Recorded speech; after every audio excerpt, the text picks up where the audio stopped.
ఏపీలో కూటమి ప్రభుత్వం అధికారం అనే మత్తులో మునిగిపోయిందని టీడీపీ గుండాలు చెలరేగుతున్నారని వైఎస్ఆర్సీపీ రాష్ట్ర ప్రధాన కార్యదర్శి నందమూరి లక్ష్మీ పార్వతి అన్నారు. మంగళవారం తాడేపల్లిలోని పార్టీ కేంద్ర కార్యాలయంలో ఆమె మాట్లాడుతూ, అందుకే వైఎస్ జగన్ కు వస్తున్న ప్రజాదరణ చూడలేక కళ్ళలో నిప్పులు పోసుకుంటున్నారు. కూటమి ప్రభుత్వం అధికారం అనే మత్తులో మునిగిపోయింది. అందుకే టీడీపీ రెచ్చిపోతున్నా చూస్తూ ఉండిపోతుంది. రాష్ట్రంలో జరిగే హత్యలపై బీజేపీ రాష్ట్ర అధ్యక్షురాలు దగ్గుబాటి పురంధేశ్వరి ఎందుకు మాట్లాడారు? హోంమంత్రి అనిత ఎక్కడ ఉన్నారు? లోకేష్ కు పొలిటికల్ నాలెడ్జ్ లేదు. Lokesh shadow CM. చంద్రబాబు పని లేక మూలన కూర్చున్నారు.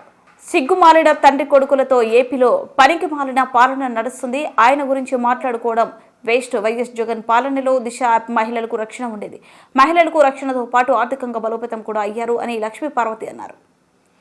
తిట్టడానికి మాత్రం ఆమెను పంపిస్తూ ఉంటారు. నిన్న చూశాను, నేను మానవత్వం లేదు అది ఇది అని మాట్లాడుతుంది. అసలు మీ మార్ఫింగ్లకి, మీ అబద్ధాలకి, మీరు చేసే ఎప్పటికప్పుడు మీ కుట్ర రాజకీయాలకి ఇదేనా అసలు పరిపాలన అంటే? చంద్రబాబు, ఇదేనా నువ్వేదో 40 ఏళ్ళ ఇండస్ట్రీ అని చెప్పుకునే గొప్ప రాజకీయ జీవితం? నీ కొడుకుని తీసుకొచ్చి ఒక షాడో ముఖ్యమంత్రి వాడు ఈరోజు నువ్వేమి లేవు, నువ్వు ఒక అసమర్థుల్లాగా మూలబడి ఉన్నావు.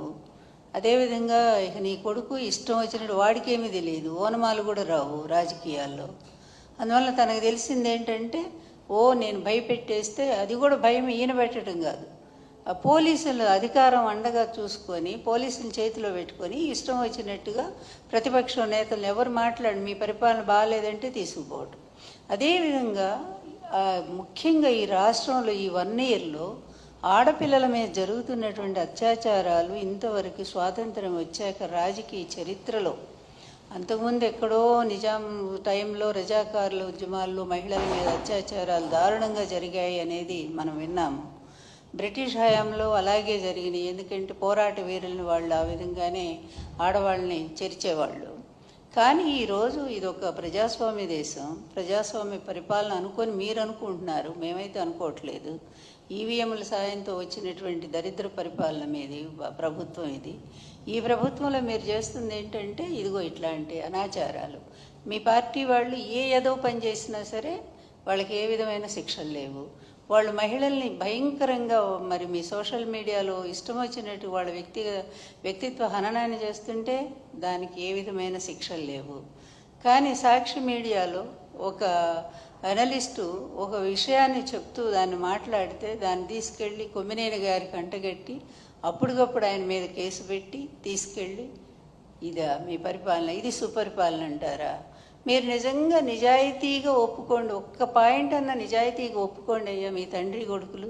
ఇక ఆ 3 ఆయన గురించి ఎందుకు మాట్లాడాలా? ఆ 3 ఆయన ఒక వేస్ట్ ఫెలో అనేది అర్థమైపోయింది. ఎందుకంటే ఆయన అందుకే సనాతన వేషం వేసుకొని రాష్ట్రాలన్నీ తిరుగుతున్నట్టున్నాడు ఇక్కడ ఏం చేయలేక. అందువల్ల ఇక ఆయన గురించి వేస్ట్ మాట్లాడటం కూడా వృధా. ఎందుకంటే ఆయనకు నాయకత్వ లక్షణాలు మొదటి నుంచి లేవు, ఎదిరించే తత్వం అస్సలు లేదు. చంద్రబాబు పిలిచినప్పుడు వచ్చి జగన్ గారిని ఒక తిట్టిపోవటానికి మాత్రం ఉపయోగపడతా ఉన్నాడు. కనీసం మీ పక్కన స్థానం కూడా ఇవ్వనంత స్థితికి దిగజారిపోయాడు, అతను సంపాదించుకోలేకపోయాడు.